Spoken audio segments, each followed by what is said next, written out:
Très bien. Nous sommes de retour déjà avec Georges Ben Mouiba qui est avec nous. Salut Georges. Bonjour Calvin et bonjour à tous. Voilà, c'est le sport de la zone. Exact. C'est le sport. Ouais. Alors, aujourd'hui, on parle de Chancel Mbemba, des Midiers.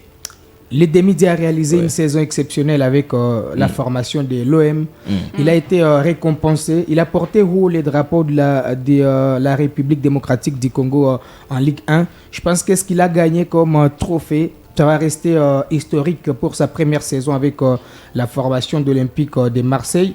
Il a remporté les prix Marc-Vivien Foé qui récompense les meilleurs joueurs africains évoluant dans la Ligue 1 française. Ouais. Il a détrôné l'Ivoirien Seko Fofana qui était d'ailleurs tenant du titre de cette récompense. Ouais. Il a aussi barré la route à un joueur nigérien, Terem Mofi. Au-delà de cette récompense, il entre dans l'histoire du football puisqu'il devient le deuxième joueur congolais à remporter ce trophée après Gaël Kakuta en 2021. Ouais. Il devient le deuxième joueur de l'Olympique de Marseille à remporter une fois de plus cette récompense après André Ayou, les Ghanéens, en 2015. Donc il a fait preuve de son slogan Boulot Ndaku. Il s'est plus concentré sur sa saison puisque ça sera 44 matchs joués, 7 buts marqués pour un défenseur axial.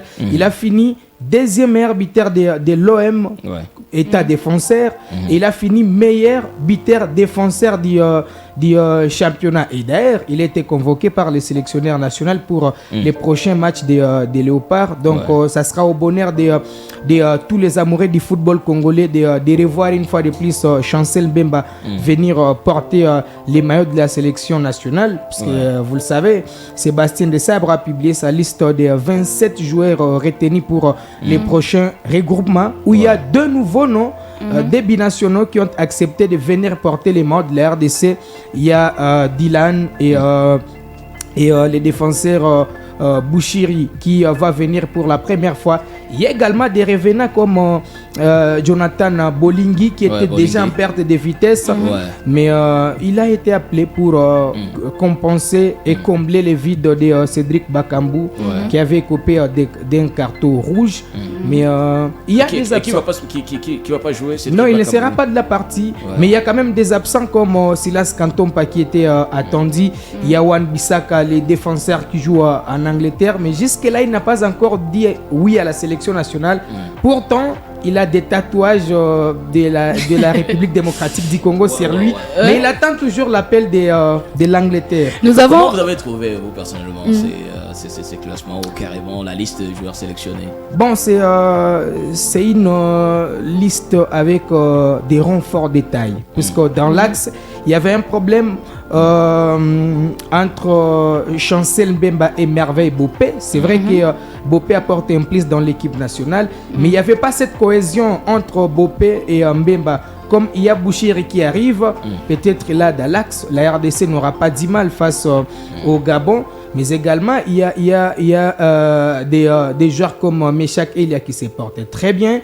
Il y a Fiston Kalalamaele qui est jusque-là meilleur buteur des interclubs de la CAF avec la formation de Young Africa. Il y a Yohan Wissa qui a fini parmi les meilleurs joueurs de Brentford en Angleterre. Voilà. Donc, c'est en tout cas une liste avec des renforts de taille. Nous avons toujours tendance à croire que lorsque nos joueurs sont à l'extérieur, jouent très bien, mais quand ils portent le maillot du Léopard, ils ne jouent pas très bien. Le problème, c'est la cohésion. Quand il y a une liste aujourd'hui, lors du prochain regroupement, il y a encore une autre liste. Donc là, il n'y a pas la cohésion.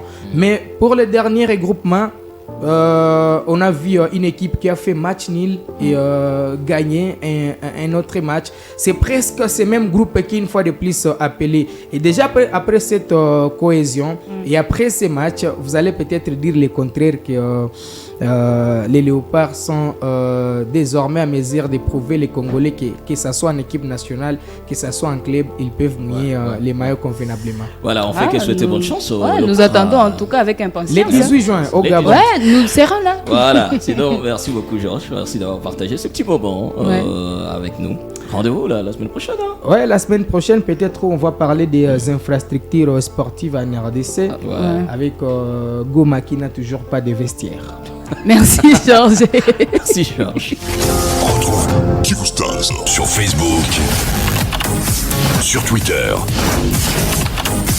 sur Instagram. Tape Kivu Stars Radio pour nous retrouver.